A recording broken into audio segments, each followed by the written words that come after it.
Haleluya, puji Tuhan saudara-saudara. Haleluya, puji Tuhan, selamat sore, selamat datang beribadah bersama-sama di tempat ini. Pada hari ini, tepat di tanggal 17 Agustus, kita memperingati Hari Kemerdekaan Bangsa Indonesia yang ke-80. Oleh sebab itu, saudara-saudara, sebelum kita memulai ibadah, kita akan menyanyikan dulu lagu Kebangsaan Indonesia Raya. Mari sama-sama, saya undang saudara untuk bangkit berdiri.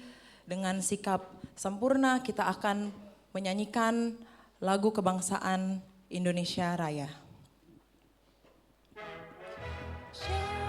Tanah airku, tanah tumpah darahku, di sanalah aku berdiri, jadi pandu hidupku. Indonesia, kebangsaanku, bangsa dan tanah airku, marilah kita berseru, Indonesia bersatu. Hiduplah tanahku, hiduplah negeriku, bangsaku, rakyatku semuanya. Bangunlah jiwanya, bangunlah badannya untuk Indonesia Raya. Indonesia Raya, merdeka, merdeka, tanahku, negeriku yang ku cinta. Indonesia Raya, merdeka, merdeka, hiduplah Indonesia Raya. Indonesia Raya, merdeka, merdeka, tanahku, negeriku yang ku cinta. Indonesia Raya, merdeka, merdeka, hiduplah Indonesia Raya. Puji Tuhan, kita akan memulai ibadah kita menaikkan ucapan syukur kita untuk setiap kebaikan yang Tuhan berikan dalam kehidupan kita. Tetap bangkit berdiri, kita mulai ibadah kita nyanyikan pujian, masuk hadirat-Mu Tuhan.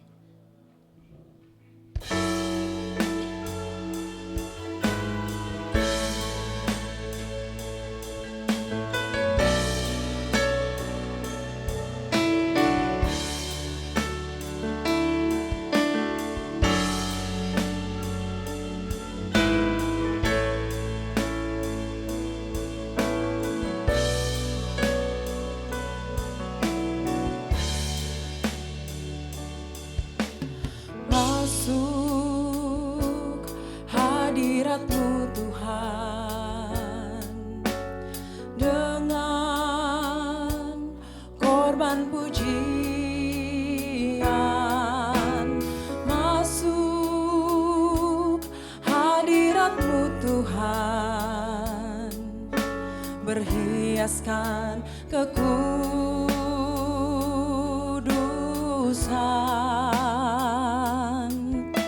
Di hadapan hadirat-Mu Tuhan, ku rasakan kedamaian.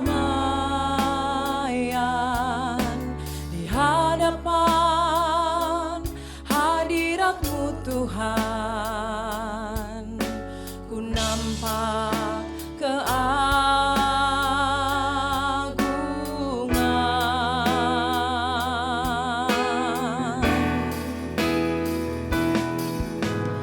Yesus, ku sembah Kau, sujud di hadapan-Mu. Keinginan dalam hidupku hanya untuk menyembah-Mu.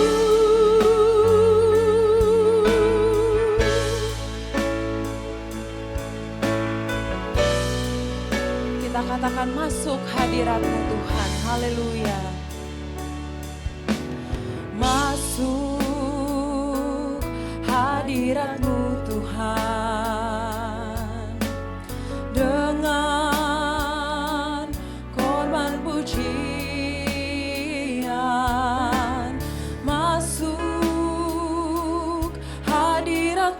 Tuhan, berhiaskan kekudusan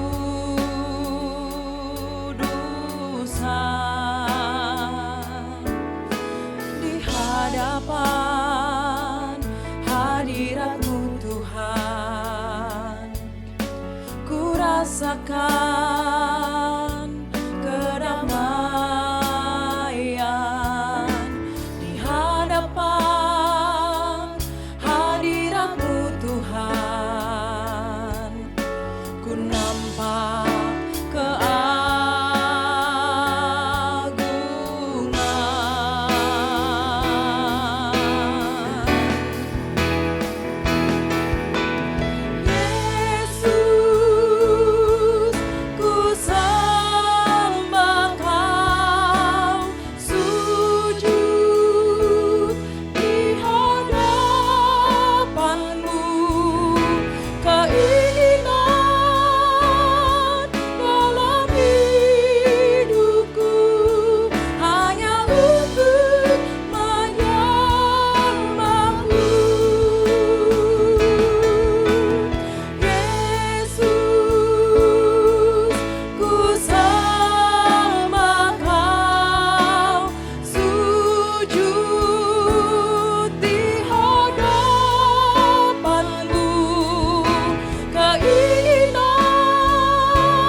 datang menyembah Engkau ya Tuhan. Kita katakan, masuk hadirat-Mu Tuhan, dengan korban pujian. Masuk hadirat-Mu Tuhan, berhiaskan kekudusan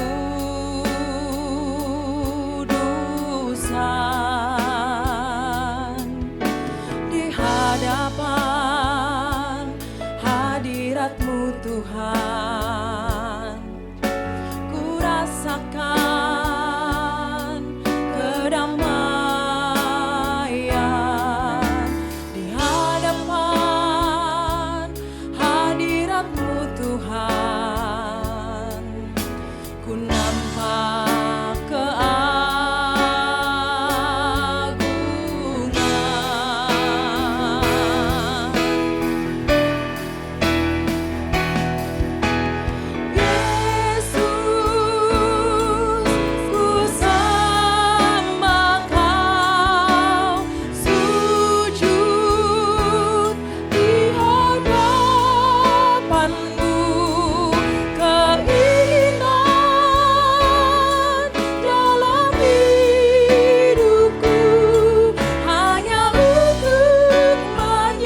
kasih Tuhan Yesus, bahwa kami mau terus menyembah Engkau Tuhan, karena Engkau Allah yang layak disembah. Kami mau Tuhan hidup kami terus menyembah Engkau Tuhan. Kami bersyukur Tuhan buat sore hari ini, kami boleh berkumpul di tempat ini Tuhan. Kami mau Tuhan mengejar hadir-Mu Tuhan. Kami mau Tuhan bersuara atas Engkau Tuhan Yesus. Terima kasih Tuhan kalau hari ini tepat 17 Agustus ya Tuhan, kami boleh sama-sama merayakan kemerdekaan Tuhan Yesus. Kami percaya kami yang di tempat ini juga merdeka di dalam nama Tuhan Yesus. Ya Tuhan, kami mau beribadah, kami mau Tuhan memuji Engkau lebih lagi Tuhan. Biarlah Engkau siapkan hati kami yang ada di tempat ini Tuhan. Kami serahkan semuanya dari awal pertengahan hingga akhirnya. Di dalam nama Tuhan Yesus, haleluya, haleluya, amin. Puji Tuhan, silakan duduk saudara-saudara. Kita tetap dalam penyembahan kita. Kita mau naikkan ucapan syukur kita untuk kemerdekaan, kebebasan yang Tuhan sudah berikan. Dan biarlah Tuhan senantiasa melimpahkan berkat-Nya bagi negeri ini Indonesia.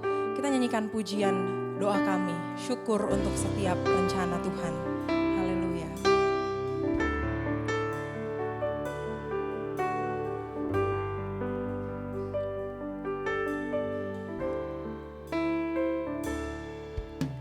Syukur untuk setiap rencana-Mu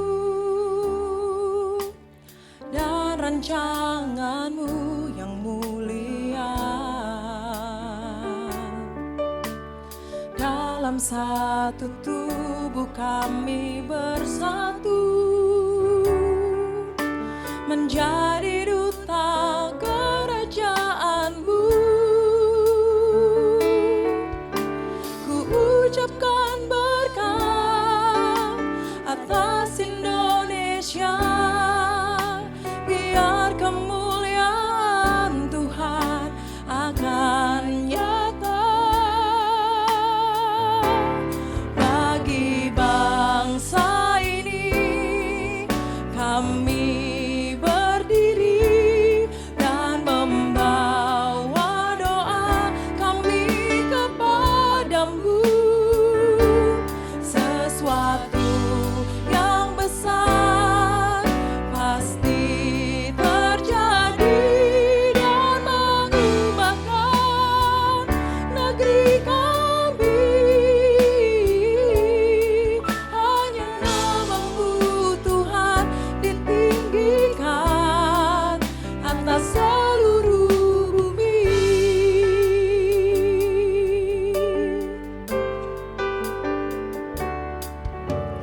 Syukur untuk setiap rencana-Mu dan rancangan-Mu yang mulia. Dalam satu tubuh kami bersatu, menjadi duta kerajaan-Mu. Ku ucapkan berkat atas Indonesia, biar kemuliaan Tuhan akan nyata bagi bangsa ini. Kami berdiri dan membawa doa kami kepadamu. Sesuatu yang besar pasti terjadi dan mengubahkan negeri kami. Hanya nama-Mu Tuhan ditinggikan atas seluruh bumi. Puji Tuhan, kita percaya pasti ada berkat Tuhan yang selalu menyertai kehidupan kita. Mari sama-sama kita bangkit berdiri saudara-saudara. Kita mau bersuka cita di dalam Tuhan. Saudara boleh kasih salam dulu kiri dan kanan. Katakan kita sudah merdeka. Amin saudara-saudara. Bukan cuman bangsa Indonesia yang merdeka. Tapi kita sebagai anak-anak Tuhan, kita pun merdeka. Tidak lagi diperbudak oleh kuasa dosa. Kita nyanyikan pujian, ku diberi kuasa oleh Raja Mulia. Haleluya.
siapa?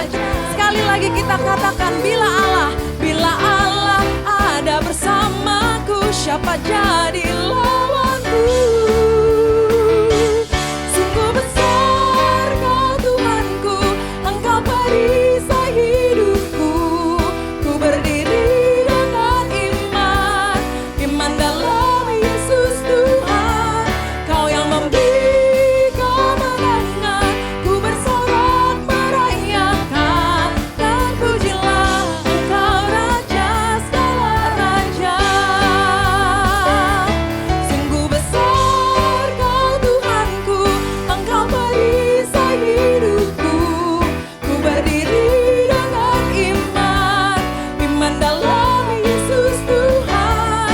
Kau yang memberi kemenangan, ku bersorak merayakan.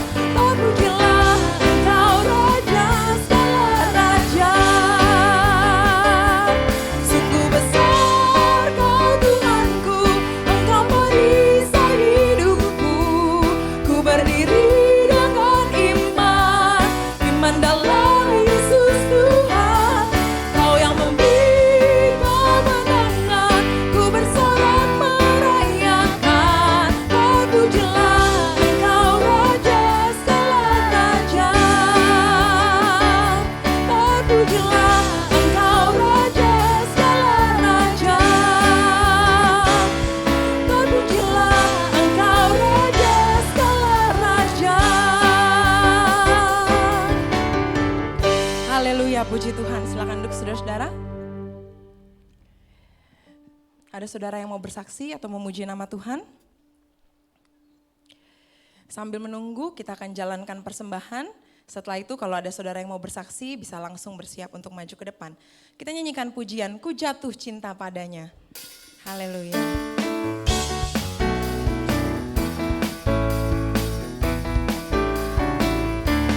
Ku jatuh cinta padanya, tambah dan dalam dan tambah dan dalam lagi.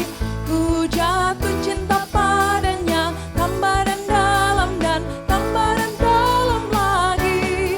Yesus indah dan semakin indah. Oh, cintanya antara Allah dan aku.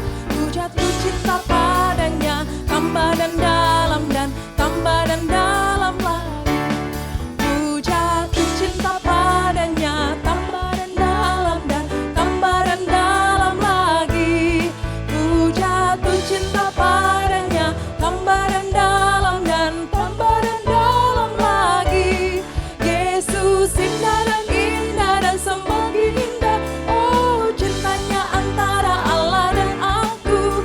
Ku jatuh cinta padanya, tambah dan dalam dan tambah dan hanya Yesus pujaanku. Hanya Yesus, hanya Yesus, hanya Yesus pujaanku. Hanya Yesus, hanya Yesus, hanya Yesus Allahku. Hanya Yesus, hanya Yesus, hanya Yesus Rajaku. Hanya Yesus, oh hanya Yesus kekasihku. Sekali lagi kita katakan, hanya Yesus, hanya Yesus, hanya Yesus pujaanku. Hanya Yesus, hanya Yesus, hanya Yesus Allahku. Hanya Yesus, hanya Yesus, hanya Yesus Rajaku. Hanya Yesus, oh hanya Yesus kekasihku. Puji Tuhan. Ada saudara yang mau bersaksi atau memuji nama Tuhan? Jika tidak ada, mari sama-sama kita bangkit berdiri. Kita akan siapkan hati kita untuk diisi lagi dengan kebenaran firman Tuhan. Biar kita bisa mengenal Tuhan dengan lebih baik lagi, lebih sungguh lagi dalam kehidupan kita. Haleluya.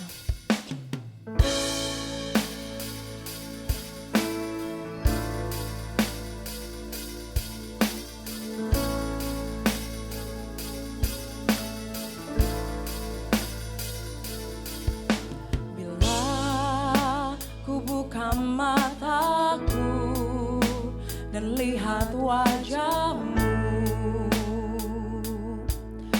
terkagum bila kulihat hidupku dan karya tanganmu. Ku tersanjung karena semua yang baik dalam hidupku, itulah karyamu. Kau beri kesempatan yang baru dan ku ingin mengenalmu Tuhan lebih dalam dari semua yang ku kenal. Tiada kasih yang melebihimu. Ku ada untuk menjadi penyembahmu.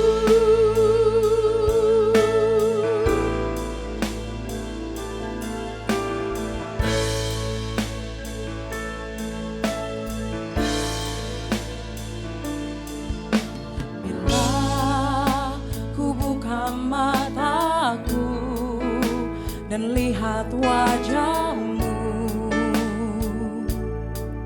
ku terkagum bila ku lihat hidupku dan karya tanganmu. Ku tersanjung karena semua yang baik dalam hidupku, itulah karyamu. Kau beri kesempatan yang baru dan ku ingin mengenalmu Tuhan lebih dalam dari semua yang ku kenal. Tiada kasih yang melebihimu. Ku ada untuk menjadi penyembahmu dan ku ingin mengenalmu Tuhan lebih dalam dari semua yang ku kenal. Tiada kasih yang melebihimu. Ku ada untuk menjadi penyembahmu dan ku ingin mengenalmu Tuhan lebih dalam dari semua yang ku kenal. Tiada kasih yang melebihimu. Ku ada untuk menjadi penyembahmu.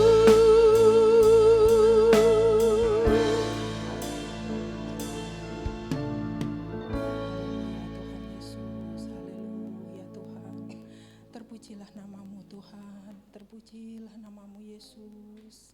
Haleluya Tuhan Yesus, kalau kami sudah memuji membesarkan namamu ya Tuhan, biarlah kiranya Tuhan puji-pujian yang sudah kami naikkan ini Tuhan dapat naik ke hadirat-Mu Tuhan sebagai ucapan syukur dan terima kasih kami kepada Engkau ya Tuhan. Engkau baik bagi kami ya Tuhan Yesus, tidak ada kasih yang melebihi kasih-Mu Tuhan dalam kehidupan kami. Sungguh kasih-Mu nyata dalam hidup kami. Maka dari itu Tuhan, biarlah kami tetap berjalan di dalam jalan yang Engkau kehendaki ya Tuhan Yesus. Tolong kami ya Tuhan supaya kami tidak salah melangkah ya Tuhan, melainkan kami selalu berjalan di dalam jalan kebenaran-Mu ya Tuhan. Dan kalau sebentar Tuhan firman-Mu akan diberitakan di tempat ini, biar kiranya Engkau yang mengurapi hamba-Mu sebentar yang akan menyampaikan firman-Mu Tuhan.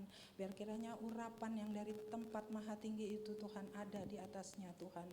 Dan Engkau juga Tuhan yang akan memberkati kami ya Tuhan, yang akan mendengarkan firman-Mu pada malam hari ini. Dan kami serahkan Tuhan ibadah kami dari awal pertengahan hingga akhirnya hanya ke dalam tangan-Mu, di dalam nama Tuhan Yesus Kristus. Haleluya. Amin. Silakan duduk saudara-saudara.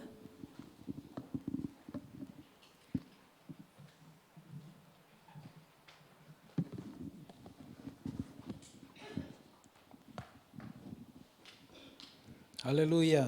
Puji Tuhan saudara-saudara. Kita boleh beribadah kembali di hadapan Tuhan pada kesempatan sore hari ini. Bertepatan dengan Hari Raya Kemerdekaan Republik Indonesia, negara kita. Saudara-saudara, tadi sebelum ibadah, jadi bukan di ibadah ya, tetapi sebelum ibadah kita menyanyikan lagu kebangsaan kita Indonesia Raya. Bukanlah suatu hal yang tabu saudara-saudara. Lagu kebangsaan, kenegaraan dinyanyikan di tempat ibadah di mana kita beribadah. Karena bahkan di Alkitab pun saudara-saudara firman Tuhan banyak mengajarkan untuk pertama-tama membantu memberikan manfaat bagi bangsa kita. Tentunya tidak disebutkan ya di Alkitab bangsa Indonesia, kan belum ada waktu itu. Tetapi bagaimana orang-orang atau umat Tuhan memberikan doa, memberikan manfaat secara keseluruhan, memberikan manfaat bagi negara atau tempat di mana dia berada. Nah, saudara-saudara, kita akan melihat apa yang dikatakan firman Tuhan mengenai kemerdekaan. Tentunya kalau berbicara mengenai firman Tuhan adalah berbicara mengenai hal rohani. Itulah sebabnya tadi saya katakan saudara-saudara, dalam hidup kita tidak hanya melulu mengenai hal rohani. Selama kita masih tinggal di dalam tubuh jasmani ini, ada hal-hal yang perlu kita perhatikan saudara-saudara. Salah satunya adalah menjadi warga negara yang baik. Terlepas pandangan politik kita masing-masing berbeda, kan boleh ya saudara-saudara.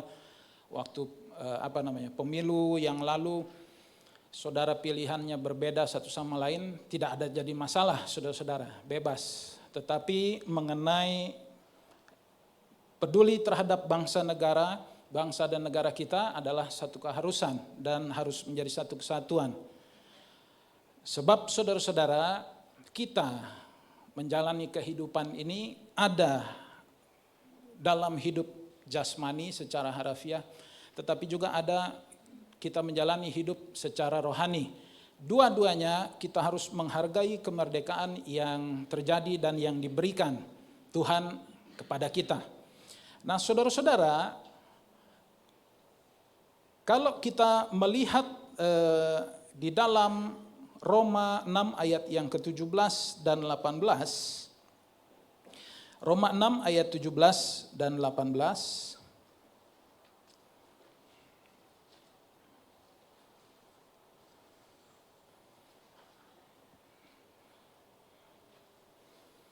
Roma 6 ayat 17 dan 18. Firman Tuhan demikian, namun syukur kepada Allah, dahulu memang kamu hamba dosa, tetapi sekarang kamu dengan segenap hati telah menaati pengajaran yang telah diteruskan kepadamu. Kamu telah dimerdekakan dari dosa dan menjadi hamba kebenaran.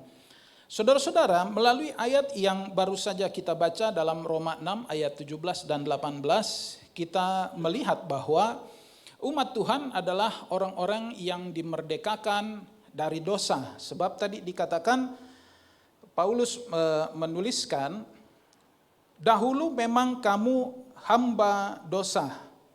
Berbicara mengenai kehidupan kita yang dulu. Tetapi sekarang kamu dengan segenap hati telah menaati pengajaran yang telah diteruskan kepadamu. Kamu telah dimerdekakan dari dosa dan menjadi hamba kebenaran. Jadi saudara-saudara, kemerdekaan secara rohani atau dalam hal kehidupan rohani kita adalah dimerdekakan dari dosa. Kalau orang saudara-saudara berada di dalam tawanan tidak akan pernah enak. Dulu zaman nenek moyang kita, mungkin kita tidak mengalami ya, yang tentunya yang umur berapa itu ya, yang umur Indonesia merdeka 80 tahun, yang umur 70 ke bawah, 60 ke bawah mungkin tidak merasakan yang namanya penjajahan, ya kan? Bukan belum, tetapi memang tidak melewati masa-masa itu. Meskipun mungkin kalau dulu kan atau sampai sekarang begitu ya, ada makanan-makanan di Indonesia yang seperti misalnya keju. Orang kenal keju karena dijajah Belanda, ya saudara-saudara. Jadi makanannya wah enak dan seterusnya. Ada macam-macam seperti itu. Tetapi meskipun makan keju, makan apa lagi? Ya makan keju lah begitu ya. Setiap hari, tetapi kalau berada di di bawah penjajahan bangsa lain, artinya tidak merdeka, saudara-saudara, kita cuma jadi budaknya orang. Hidup di dalam keadaan berdosa, bagi manusia pun demikian. Mungkin saudara-saudara ada dosa menawarkan begitu banyak hal-hal yang menarik, yang enak untuk jasmani kita. Tetapi ketika kita tetap melakukan apa yang menjadi kehendak daripada tubuh jasmani kita ini dengan melakukan begitu banyak dosa, saudara-saudara, maka berkat pertolongan Tuhan, pekerjaan tangan Tuhan di dalam kehidupan kita terhambat. Sebab tidak mungkin Tuhan bisa ada bersama-sama dengan orang-orang yang tidak menguduskan dirinya. Di dalam kehidupan kita, saudara-saudara, kalau sementara kita masih menikmati dosa, maka kita akan kehilangan kesempatan untuk menikmati berkat Tuhan. Nah, terkadang yang menjadi permasalahan adalah orang-orang Kristen bukan tidak paham hal ini, tetapi tidak atau merasakannya tidak langsung begitu. Jadi seperti orang yang sakit pelan-pelan. Kalau dulu ada gambaran begitu ya, ada kisah katanya begitu ya, saudara-saudara. Katanya kalau seekor kodok ditaruh di panci yang airnya sudah mendidih, itu pasti loncat, saudara-saudara. Saya sendiri belum pernah nyoba gitu ya.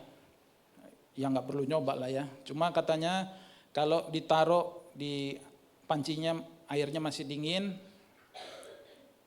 terus dipanasin pelan-pelan, dia nggak akan loncat-loncat. Tapi nanti tahu-tahu dia sadar suhunya udah panas, udah kehilangan kemampuannya untuk loncat karena sudah terjebak. Kurang lebih mungkin orang-orang yang hidup di dalam belenggu dosa adalah yang demikian, saudara-saudara. Nah, kalau kita melihat kunci daripada keadaan merdeka, saudara-saudara, adalah berarti perbaikan dari kehidupan kita yang lama. Sebab kalau tadi kita sudah membaca dalam ayat 17 dan 18, Paulus menuliskan mengenai perbandingan yang terjadi di dalam kehidupan anak-anak umat Tuhan, kehidupan yang terdahulu dan kehidupan yang sekarang.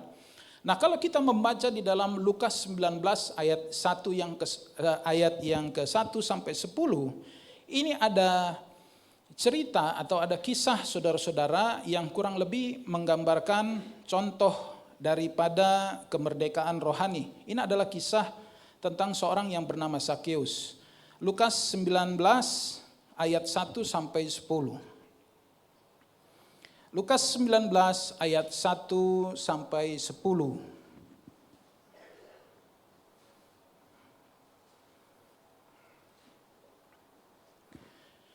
Firman Tuhan demikian. Yesus masuk dan melintasi kota Yeriko. Di situ ada seorang yang bernama Sakeus, kepala pemungut cukai. Ia seorang yang kaya. Ia berusaha untuk melihat siapakah Yesus itu? Tetapi ia tidak berhasil oleh karena orang banyak sebab badannya pendek. Ia pun berlari mendahului orang banyak, lalu memanjat pohon ara untuk melihat Yesus yang akan lewat di situ.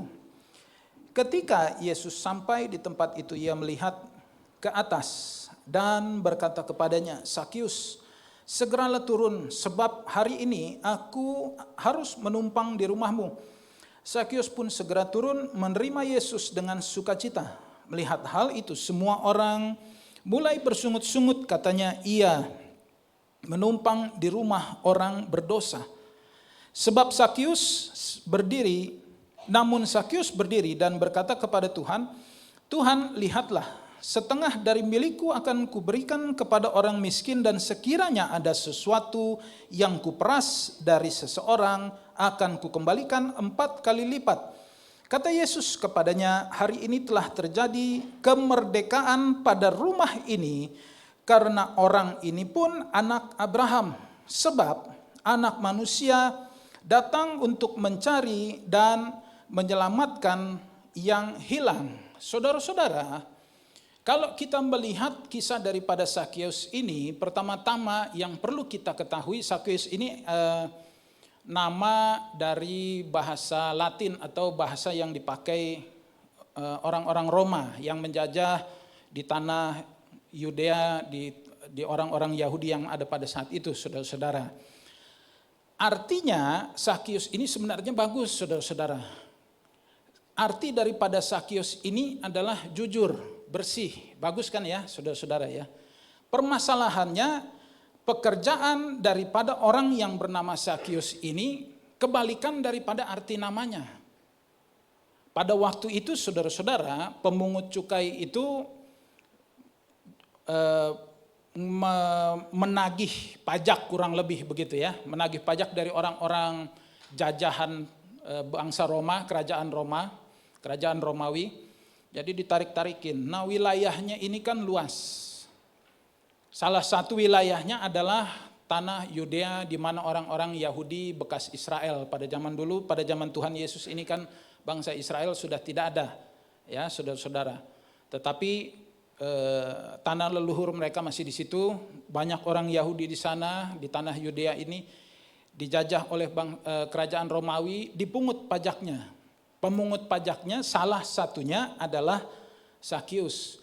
Tetapi saudara-saudara, pemungut pajak, pemungut cukai pada zaman itu boleh dibilang begitu ya, boleh dibilang hampir dipastikan orangnya itu nggak beres, korup dan seterusnya berkaitan dengan uang. Jadi saudara-saudara, nah kita bisa melihat tadi ada ayat yang mengatakan bahwa Sakius ini orang berdosa. Jadi orang-orang heran, ini kok yang namanya Tuhan Yesus kok mau pergi atau bahkan datang ke rumah orang yang seberdosa itu. Harusnya kan nggak bisa, ini kan Yesus guru besar dan seterusnya. Nah ya saudara-saudara, yang perlu kita perhatikan selain kita melihat, tadi sudah melihat arti nama daripada Sakius, kita akan melihat hubungannya nanti mengenai kemerdekaan secara rohani dari nama Sakius ini. Tetapi yang kita mau lihat terlebih dahulu saudara-saudara pada saat ini, di dalam ayat yang ke-9 dan ayat yang ke-10 tadi, Yesus mengatakan, saya mengulangi ayat 9 dan 10, kata Yesus kepadanya, "Hari ini telah terjadi keselamatan pada rumah ini, karena orang ini pun anak Abraham. Sebab anak manusia datang untuk mencari dan menyelamatkan yang hilang." Yesus mengatakan saudara-saudara demikian karena Sakius juga keturunan Abraham, tadi dikatakan begitu. Kalau mengenai silsilah Sakius memang tidak didapati atau tidak banyak, saudara-saudara. Kalau tidak salah ingat, saudara-saudara, kisah mengenai Sakius ini ya memang cuma terjadi di kitab Lukas ini. Jadi memang tidak banyak silsilahnya. Tetapi boleh dibilang, saudara-saudara, pada zaman Romawi menjajah tanah orang Yahudi pada saat itu, Kalau cuma bangsa pemungut cukai, itu antek-anteknya, saudara-saudara. Mungkin kurang lebih seperti zaman penjajahan Belanda. Ini kan saya nggak mengalami ya, saudara-saudara, penjajahan Belanda. Tapi kan kalau nonton filmnya, dulu kan ada ya, film Si Pitung ya, saudara-saudara. Terus film apa lagi? Pokoknya film-film tentang pahlawan-pahlawan Indonesia yang melawan penjajahan Belanda, begitu ya. Itu kadang-kadang Belanda menempatkan orang Indonesia padahal. Tapi jadi antek-anteknya. Dengan iming-iming kamu dikasih kuasa nih. Kamu berkuasa atas orang-orang sebangsamu. Cuma jadinya saudara-saudara, dia menjadi musuh umum, public enemy kalau boleh dibilang bahasa kerennya begitu ya, bahasa Inggrisnya. Musuh bebuyutan semua orang. Tadi makanya dikatakan orang-orang heran. Orang-orang benci sama Sakius. Ini orang nggak beres. Mungutin pajak seenaknya. Ngambilin duit rakyat seenaknya. Kok Yesus mau ke rumah dia? Orang berdosa ini. Nah saudara-saudara, Yesus pekerjaan daripada atau misi daripada Tuhan dan pekerjaan daripada Tuhan turun ke bumi ini. Sebagai Tuhan Yesus yang kita kenal, memang untuk mencari dan menyelamatkan orang-orang yang terhilang. Yohanes 3 ayat 16 saudara-saudara dengan jelas. Kalau tiap kali Natal, Paskah ayatnya juga kurang lebih sama ya, karena memang berbicara mengenai keselamatan. Siapa yang percaya kepada Tuhan Yesus akan diselamatkan. Misi daripada Tuhan Yesus datang ke bumi ini bukan untuk namanya tercatat di dalam sejarah pernah ada orang yang namanya Tuhan Yesus, yang namanya Yesus Kristus tercatat lalu terkenal. Bukan, saudara-saudara, Tuhan Yesus tidak perlu terkenal. Dia sudah memiliki segala sesuatunya. Memang dia datang ke bumi ini adalah untuk mencari dan menyelamatkan manusia. Dianggapnya seluruh kita ini manusia ya sudah terhilang.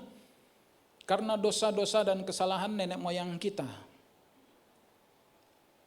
Kita kehilangan kemuliaan daripada Tuhan. Dua ayat ini saudara-saudara, di dalam Lukas 19 ayat 9 dan 10 tadi menandakan bahwa Sakius mungkin dia boleh saja orang Yahudi. Tadi Yesus katakan menyinggung, dia mengatakan di dalam ayat yang ke-9, karena orang ini pun anak Abraham. Mungkin dia orang Yahudi dengan orang-orang di sekitarnya sama. Keturunan Abraham, ya Tuhan Yesus pun demikian. Sehingga tadi dikatakan anak Abraham atau keturunan Abraham. Tetapi sebenarnya apa yang dikatakan Tuhan Yesus ini ada sesuatu yang bukan ganjil, saudara-saudara. Ada sesuatu yang kurang pas begitu ya. Dalam artian begini, bukan kurang pas Tuhan Yesusnya yang salah omong. Tetapi ada hal yang perlu diperhatikan. Kenapa Tuhan Yesus berbicara demikian? Karena Tuhan Yesus dalam ayat 9 dia mengatakan, hari ini telah terjadi keselamatan pada rumah ini karena orang ini pun anak Abraham. Kenapa saudara-saudara? Kalau misalnya memang status daripada ada sejarah perjanjian antara Tuhan dengan Abraham, dengan keturunan daripada Abraham, yaitu pada akhirnya nanti orang-orang Israel yang kita kenal di dalam Alkitab menjadi umatnya Tuhan. Memang mereka adalah bangsa yang diurapi Tuhan pada waktu dulu. Tetapi dikatakan Tuhan Yesus mengatakan hari ini telah terjadi keselamatan pada rumah ini. Harusnya kalau memang dia karena keturunan Abraham, karena dia orang Yahudi, karena dia punya darah Israel dari nenek moyangnya, mau kapanpun perjanjiannya terikat, ya kan? Pasti akan diselamatkan. Tetapi Tuhan Yesus bukan mengatakan bukan mengatakan dia akan diselamatkan karena dia adalah keturunan Abraham. Tetapi yang dikatakan oleh Tuhan Yesus hari ini telah terjadi keselamatan. Karena orang ini pun anak Abraham. Sebab anak manusia datang untuk mencari dan menyelamatkan yang hilang. Sakyus, sekalipun dia adalah orang Yahudi, saudara-saudara, tidak membuat rupanya, tidak membuat dia otomatis menjadi orang yang pasti terselamatkan. Meskipun ada perjanjian antara Tuhan dengan Abraham. Ini sudah dibahas di dalam pendalaman Alkitab mengenai keselamatan, ya, saudara-saudara. Awalnya perjanjian dengan Abraham dan seterusnya dan seterusnya. Sekalipun dia adalah orang Yahudi, keturunan dari Abraham, rupanya tidak menjadi otomatis. Orang-orang Israel kalau kita baca di dalam Alkitab, saudara-saudara, begitu banyak orang Israel yang tidak terselamatkan. Padahal judulnya katanya umat Tuhan. Tetapi enggak demikian. Tetapi yang terjadi pada Sakyus, saudara-saudara, dia karena dia mencari Tuhan, dia mau berusaha. Entah bagaimana dia harus melihat dan bertemu dengan Tuhan Yesus. Segala kekurangan yang ada pada dia, tadi dikatakan dia harus manjat di ayat keberapa itu ya, dia harus manjat pohon ara karena badannya pendek, nggak kelihatan. Wah, mau nerobos kerumunan orang juga susah, jadi dia naik pohon aja lah. Dan bukan satu kebetulan Tuhan Yesus melihat dia serta memanggil dia turun. Akhirnya ketemu. Ada usaha yang dia lakukan. Lalu dia berjanji kepada Tuhan Yesus. Tadi di ayat keberapa itu juga ya. Ayat yang ke-8 tadi dia mengatakan, setengah dari milikku akan kuberikan kepada orang miskin. Dan kalau ada sesuatu yang kuperas dari orang, ku kembalikan 4 kali lipat. Jadi dia mau bertobat, saudara-saudara. Tadi kan sudah disebutkan ya, pemungut cukai pada zaman itu, saudara-saudara, sebegitu korupsinya. Jadi dia bahkan nih Sakyus ini dia mengakui, kalau ada orang-orang yang saya peras, ya kan, karena merasa punya wewenang mengambil pajak, mana pajak bayar sini? Nggak ada duitnya belum, wah kamu nanti kena, udah bayar 2 kali lipat kalau mau tunda. Nanti saya ngomong dengan kerajaan dan seterusnya dan seterusnya. Menindas. Tapi Sakyus dia mau bertobat sampai dia mengatakan, kalau pernah ada orang yang saya peras, saya kembaliin 4 kali lipat Tuhan. Bukan suatu hal yang mudah berkata demikian, saudara-saudara. Kita bertobat, sebagian besar daripada kita tidak punya masalah dengan pertobatan. Kita datang kepada Tuhan hidup sungguh-sungguh, benar kan? Tapi untuk menebus semua kesalahan kita yang dulu, kalau mungkin pernah pukul orang, saya mau itu orang membiarkan memukul saya misalnya begitu ya, ini cuma misal. Atau apalagi, saya pernah nyolong duit orang sekian, nanti saya ganti 4 kali lipat, belum tentu saudara-saudara. Bukan masalah tidak mau tanggung jawabnya, bukan, belum tentu mampu. Tetapi Sakyus ini karena dia sebegitu mau bertobatnya, dibebaskan dari dosa, dia berkata demikian kepada Tuhan. Dia sanggup apa enggak urusan belakang, nanti saya usahakan. Yang penting Tuhan Yesus mengerti saya ini mau bertobat.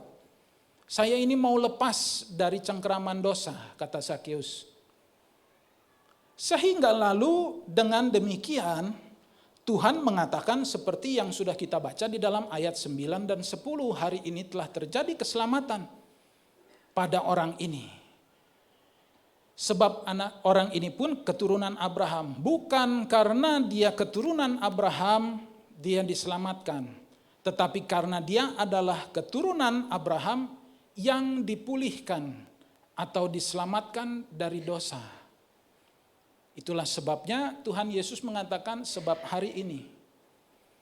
Dalam kehidupan anak-anak Tuhan saudara-saudara, kalau kita menyandang bukan gelar apa itu ya, sebutan lah ya, kita orang-orang Kristen, kan sudah kita tahu arti daripada Kristen adalah pengikut Kristus.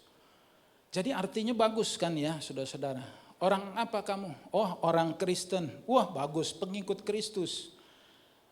Tapi saudara-saudara, dari sekian banyak yang harus diikuti oleh kita, namanya pengikut saudara-saudara, misalnya saudara punya pengikut, namanya pengikut saudara-saudara, saudara pergi kemana itu orang ngikutin, kan namanya pengikut ya saudara-saudara.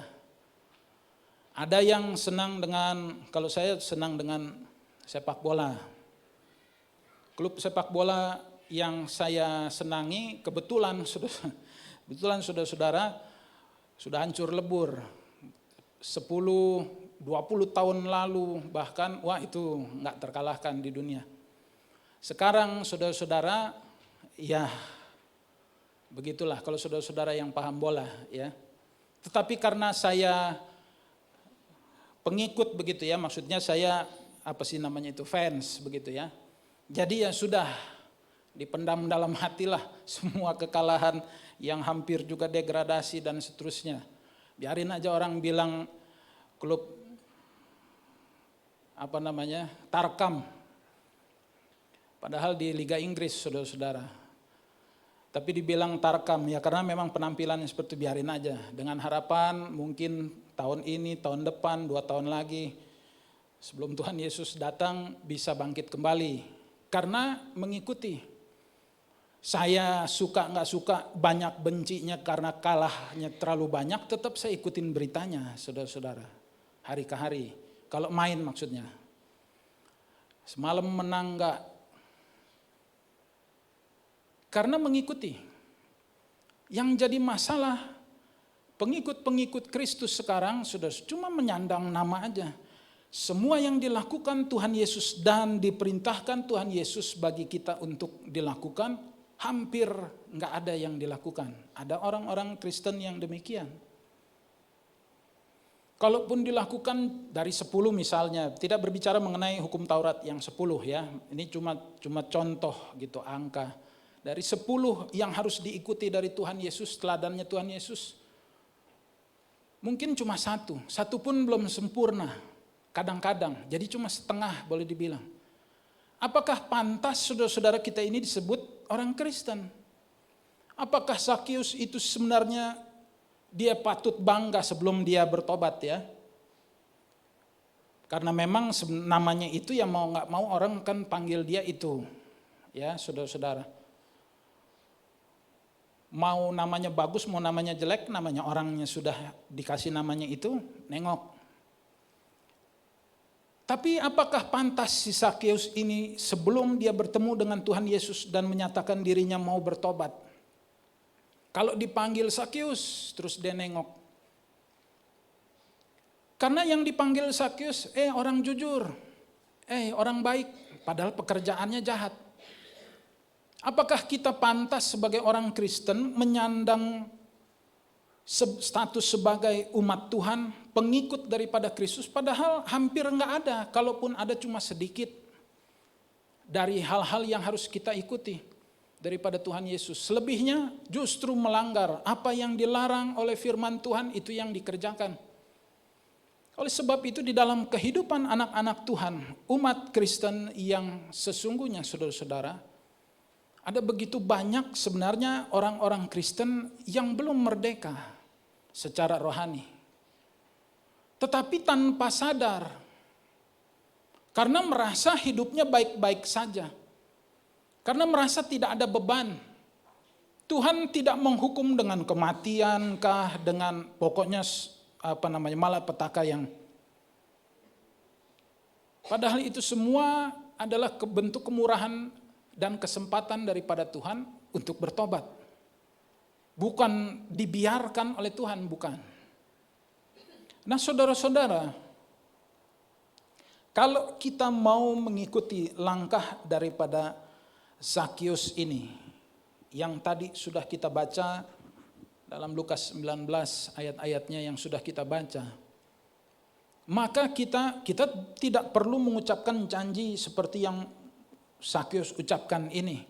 Yang penting kita bertobat dulu. Kita menyatakan diri kepada Tuhan. Supaya apa? Supaya meskipun kita orang Kristen,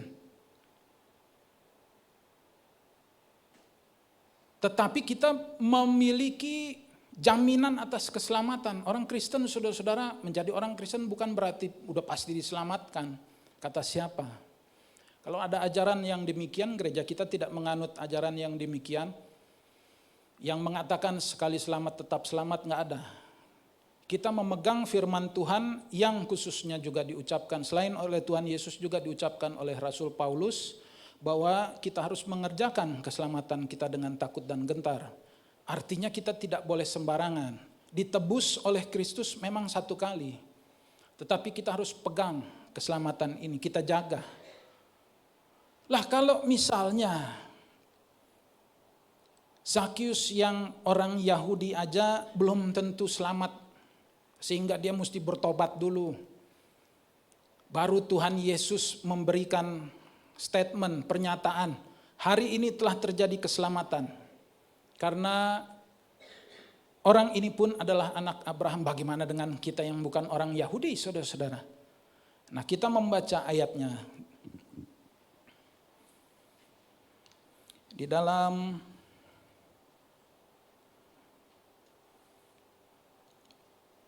Galatia 3 ayat yang ke-29.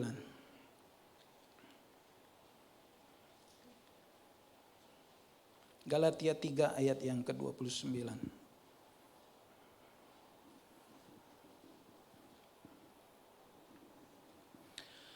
Lagi pula, jikalau kamu milik Kristus, kamu adalah keturunan Abraham dan ahli waris menurut janji Allah.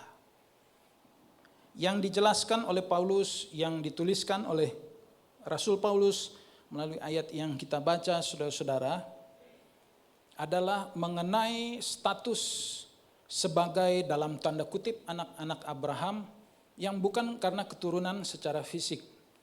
Kita bukan orang Yahudi, saudara-saudara. Mata kita ada yang banyak yang sipit, hidung kita pesek, enggak mancung kayak orang-orang Timur Tengah sana. Abraham kan orang Timur Tengah, saudara-saudara. Matanya bagus, besar, udah pastilah kurang lebih kan seperti itu ya, orang Timur Tengah. Hidungnya ilah. Panjangnya bukan panjang dong ya, mancungnya minta ampun. Tinggi badannya tinggi. Kita udah pendek, hidungnya masuk ke dalam. Iya kan saudara-saudara? Mungkin cuma menang putih lah kalau ada yang putih. Tetapi Paulus mengatakan, kalau kamu milik Kristus, kamu adalah keturunan Abraham dan ahli waris menurut janji Allah. Jadi saudara-saudara di dalam Tuhan, rupanya bukan masalah kita benar keturunan Abraham secara harafiah atau secara fisik atau bukan. Tetapi mengenai kita ini adalah milik Kristus atau bukan. Sebab tadi dikatakan di dalam ayat 29 Galatia 3 ini, kita kalau membacanya kita terbalik begitu ya, kita adalah keturunan Abraham kalau kita adalah milik Kristus. Jadi usaha yang harus kita lakukan menjadi milik Kristus. Kalau kita menjadi milik Kristus, saudara-saudara, maka kita sama seperti dinyatakan oleh Tuhan, sama seperti keturunan Abraham yang berhak menerima keselamatan. Sebab bahkan orang Yahudi yang ada saja, saudara-saudara, sampai yang detik ini ada orang-orang Yahudi atau orang Israel yang masih ada di sana, belum tentu mereka. Bahkan yang menyalibkan Tuhan Yesus, saudara-saudara, adalah orang Yahudi. Gimana caranya mereka mau diselamatkan? Mereka menolak Tuhan Yesus sedemikian rupa. Kalau ada agama lain di dunia ini, mungkin ada orang-orang yang masih toleran, ya saudara-saudara. Menjaga, kalau umat Kristen beribadah, nggak diganggu dan seterusnya. Ini saudara-saudara lebih daripada orang-orang yang mengganggu. Orang Yahudi menyalibkan Tuhan Yesus. Yang membuat Tuhan Yesus sengsara, ya orang Yahudi juga yang harusnya diselamatkan. Jadi mereka membuang kesempatan ini. Itulah sebabnya kalau kita membaca kembali atau kita balik ke dalam kitab Yohanes 8 ayat 31 sampai 34. Yohanes 8 ayat 31. Yohanes 8 ayat 31 sampai 34.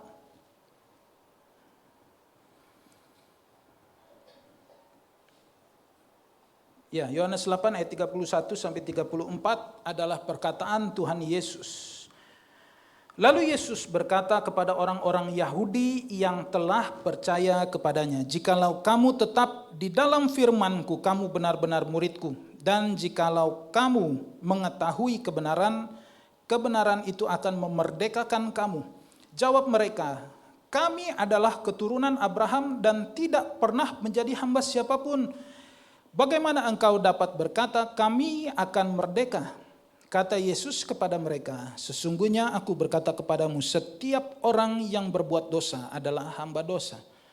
Tuhan Yesus dalam ayat 31, Tuhan Yesus berkata kepada orang Yahudi yang telah percaya kepada Dia. Jadi ada orang Yahudi yang menolak Tuhan Yesus, ada yang menerima Tuhan Yesus. Kepada orang Yahudi yang percaya kepada Tuhan Yesus saja, Tuhan Yesus berkata, dengan kata lain saya menyimpulkan supaya kita lebih mudah mencernanya.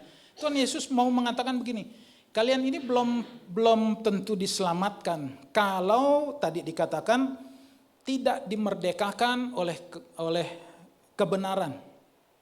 Sebab di dalam ayat 32, saudara-saudara, dan kamu akan mengetahui kebenaran dan kebenaran itu akan memerdekakan kamu. Serta di ayat yang ke-31, jikalau kamu tetap dalam firman-Ku, kamu benar-benar murid-murid-Ku. Jadi saudara-saudara, Tuhan Yesus mengatakan kepada orang-orang Yahudi yang sudah percaya kepada Dia, begitu. Kalian kalau tetap pada firman ajaran yang selalu aku ucapkan, berarti kalian tetap pada kebenaran. Baru kalian benar-benar jadi murid-Ku dan seterusnya akhirnya bisa diselamatkan. Tetapi kalau melenceng, dengan kata lain, kalian tetap menjadi orang-orang yang menjadi hamba dosa. Nah, orang-orang ini, orang-orang Yahudi, mereka tahunya mereka adalah orang merdeka, saudara-saudara. Dan sudah pasti memiliki keselamatan karena Tuhan memang pernah mengikat perjanjian dengan Abraham. Yang mereka lupa adalah Tuhan Yesus yang adalah Mesias masuk ke dalam salah satu bagian perjanjian daripada Tuhan Yesus dengan Abraham. Mereka luput hal ini. Jadi ketika mereka tidak mengakui Yesus sebagai Mesias atau penyelamat atau juru selamat, mereka kehilangan hak atas perjanjian itu, cuma mereka nggak sadar. Sehingga lalu mereka mengatakan, meskipun mereka sudah percaya kepada Tuhan Yesus karena mereka belum mengerti, mereka mengatakan, kami adalah keturunan Abraham. Orang Israel, orang Yahudi, mereka merasa superior, mereka merasa di atas bangsa-bangsa lain. Dan kami tidak menjadi hamba siapapun. Bagaimana engkau dapat berkata kami akan merdeka? Dengan kata lain Tuhan Yesus mengatakan kalian perlu dimerdekakan. Makanya Sakius ketika Tuhan Yesus datang kepada Tuhan Yesus bilang, hari ini telah terjadi keselamatan. Karena sebelum Sakius datang bertobat, hidup dalam kebenaran, dia boleh orang Yahudi. Dia boleh keturunan Abraham, tetapi tidak akan menikmati keselamatan yang ditawarkan dan diberikan oleh Tuhan Yesus. Orang-orang Kristen yang ada boleh mengaku sebagai anak-anak Tuhan. Boleh menyatakan diri sebagai pengikut Kristus. Tetapi sebelum mencerna, berjalan, meresapi dan berjalan di dalam kebenaran yang selalu diberikan melalui firman Tuhan. Di dalam kehidupannya, maka tidak akan terjadi kemerdekaan secara rohani. Oleh sebab itu saudara-saudara, di dalam kehidupan kita harus mengerti, kalau kita mau menjadi bagian daripada orang-orang yang dimerdekakan secara rohani, menjadi bagian dalam perjanjiannya Tuhan mengenai keselamatan, kita nggak perlu menjadi orang Yahudi secara harafiah, cari pasangan orang Yahudi, orang Israel, nggak perlu saudara-saudara. Yang kita perlu adalah menjadi umat Tuhan secara rohani ini. kita tetap menjadi orang-orang Indonesia. Tetapi secara rohani kita adalah warga negara kerajaan sorga. Kita adalah umat Tuhan. Dan untuk menjadi bagian dari umat Tuhan, maka Paulus mengajarkan tadi dalam suratnya kepada jemaat di Galatia, kita harus menjadi milik Kristus. Dan untuk menjadi milik Kristus sepenuhnya, saudara-saudara, maka kita akan membaca di dalam Roma 8 ayat yang ke-8 sampai 9. Roma 8 ayat yang ke-8 sampai 9. Roma 8 ayat 8 sampai 9. Mereka yang hidup dalam tabiat daging tidak mungkin berkenan kepada Allah. Namun kamu tidak hidup dalam tabiat daging melainkan dalam roh. Jika memang roh Allah tinggal di dalam kamu. Namun jika orang tidak memiliki roh Kristus, ia bukan milik Kristus. Dengan kata lain, saudara-saudara, kita teringat pada ayat lain yang mengatakan roh yang akan memerdekakan kita, yaitu Roh Kudus maksudnya. Dikatakan di sini, ditulis oleh Rasul Paulus, namun jika orang tidak memiliki Roh Kristus atau Roh Allah, ia bukan milik Kristus. Kalau kita mau menyandang status, memiliki status sebagai milik Kristus, harus ada Roh Tuhan di dalam kehidupan kita. Dan untuk saudara-saudara memiliki Tuhan, rohnya bersemayam di dalam kehidupan kita. Mau tidak mau kehidupan kita harus kudus. Tidak mungkin roh Allah bersemayam saudara-saudara di dalam tubuh seseorang, di dalam kehidupan seorang yang penuh dengan dosa.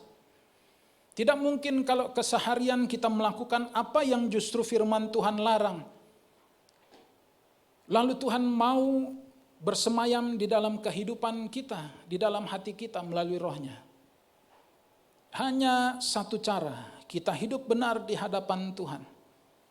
Dikatakan di dalam ayat 8 tadi, mereka yang hidup dalam tabiat daging tidak mungkin berkenan pada Allah. Mereka yang masih berdosa, orang-orang yang masih berdosa sekalipun statusnya sudah dibaptis, sudah bertobat, sudah menjadi orang Kristen sejak belasan mungkin puluhan tahun, rajin ke gereja setiap minggu, tidak akan ada gunanya kalau tidak menjalani hidup di dalam Tuhan, kalau tidak menjadi milik Kristus, yaitu dengan cara memiliki Roh Kudus di dalam kehidupan kita. Oleh sebab itu saudara-saudara, kalau kita mau dimerdekakan dari dosa,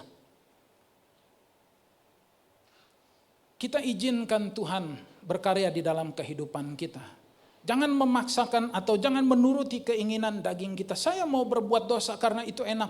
Saya mau berbuat dosa mungkin cuma satu kali. Habis itu enggak lagi karena itu menguntungkan saya.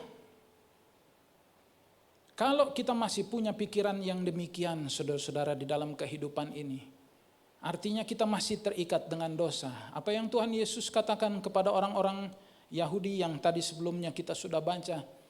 Kalau kalian masih terikat dengan dosa, maka kalian belum merdeka. Sebaliknya kalian masih menjadi hamba dosa. Dan kalian bukan milik Kristus.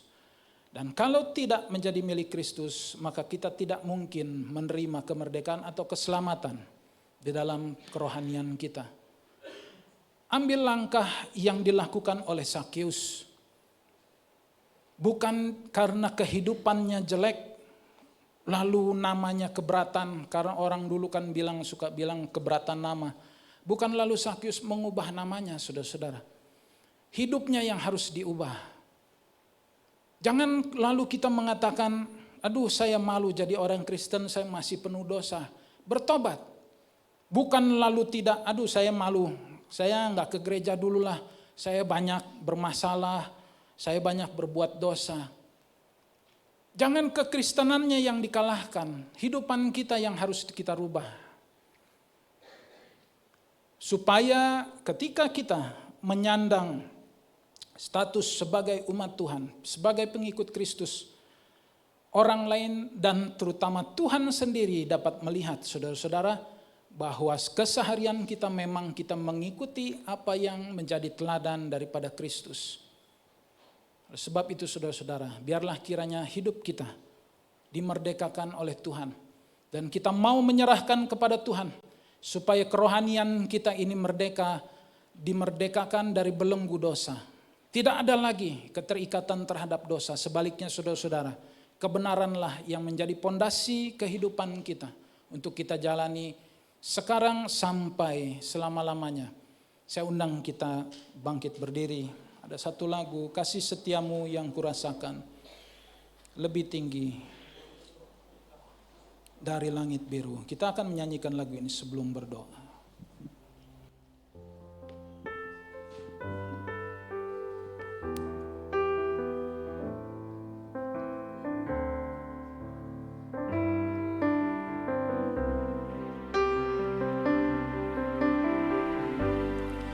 Kasih setiamu yang kurasakan lebih tinggi dari langit biru.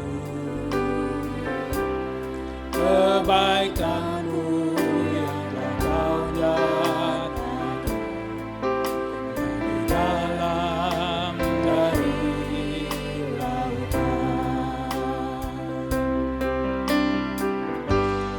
Berkat-Mu yang telah ku terima sempat membuatku terpesona. Apa yang tak pernah ku pikirkan, yang kau sediakan bagiku. Siapakah aku ini Tuhan, jadi biji matamu. Dengan apa akan ku balas Tuhan, selain puji dan sembah. Saudara yang terkasih, Sakius sadar di dalam kehidupannya, kalau dia terus menjadi orang yang berdosa, sehari-hari kalau dia tetap melakukan dosa, meskipun Tuhan Yesus akan lewat di hadapan dia, tetapi semua itu akan percuma, terbuang sia-sia, karena dia tidak mungkin akan menerima kemerdekaan secara rohani. Oleh sebab itu dia pergi, dia mengambil niat untuk melihat dan menghampiri Tuhan Yesus sekalipun penuh dengan kesukaran, keterbatasan yang harus ia alami. Dan Tuhan Yesus akan selalu melihat orang-orang yang mau datang kepada dia. Mata Tuhan Yesus akan selalu mencari orang-orang yang mau dekat datang kepada dia. Oleh sebab itu ketika Tuhan Yesus melihat Sakius, dia memanggil, turun. Hari ini juga aku akan datang ke rumahmu. Ketika Sakius, saudara-saudara, menyatakan pertobatannya kepada Tuhan Yesus, maka Tuhan Yesus mengatakan bahwa hari itu juga telah terjadi keselamatan di dalam hidup orang itu. Apakah kita hidup sama seperti Sakius? Mungkin kita memiliki gelar, memiliki julukan sebagai orang Kristen. Tetapi mungkin kalau kita koreksi diri kita, ada begitu banyak hal yang belum kita turuti daripada teladan Kristus. Ada begitu banyak firman Tuhan yang kita langgar, sehingga sebenarnya tidak pantas kita memiliki nama seperti Sakius.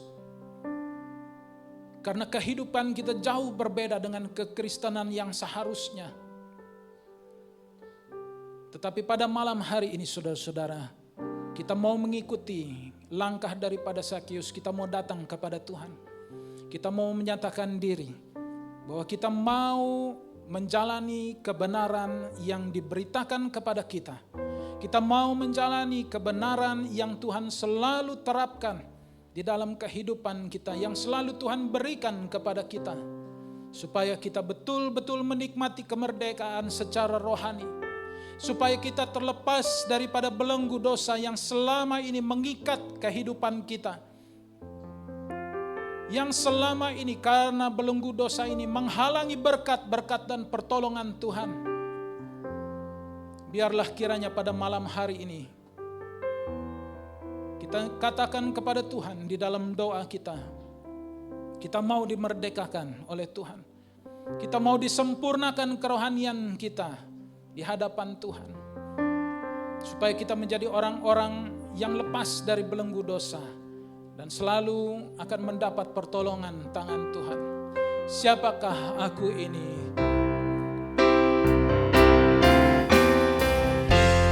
Siapakah aku ini, Tuhan? Jadi biji matamu, dengan apa kan ku balas Tuhan? Puji dan sembah. Siapakah aku ini, Tuhan? Jadi biji matamu,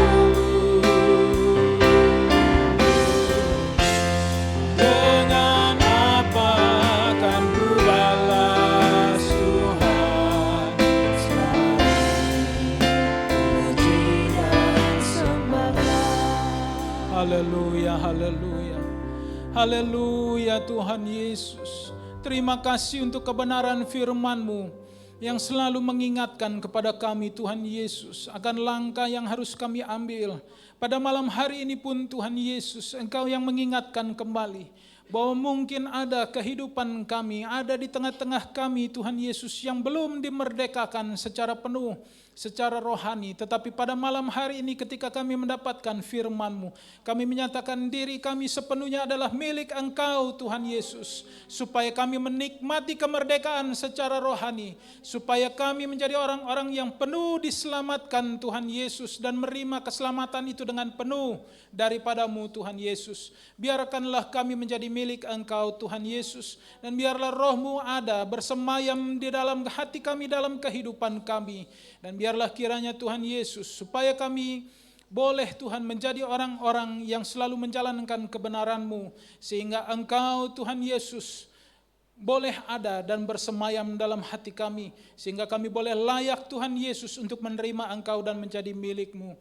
Terima kasih untuk kebenaran firman-Mu yang selalu menjadi bekal bagi kami, yang selalu menjadi makanan rohani kami Tuhan Yesus, untuk menyempurnakan kerohanian kami, untuk membawa kami Tuhan lebih dan lebih lagi dekat kepada Engkau. Pada malam hari ini kami boleh mengucap syukur atas segala sesuatunya, dan firman ini Tuhan Yesus biarlah bertumbuh dalam hidup kami, dalam hati kami, supaya berbuah untuk Tuhan Yesus, menjadi kemuliaan di dalam Engkau Tuhan Yesus. Dan biarlah kiranya kami boleh menjadi milik-Mu sepenuhnya, kami boleh menyerahkan hidup kami di dalam nama-Mu saja. Hanya di dalam nama Tuhan Yesus Kristus kami berdoa dan mengucap syukur untuk kebenaran firman-Mu. Haleluya, amin. Silakan duduk saudara-saudara.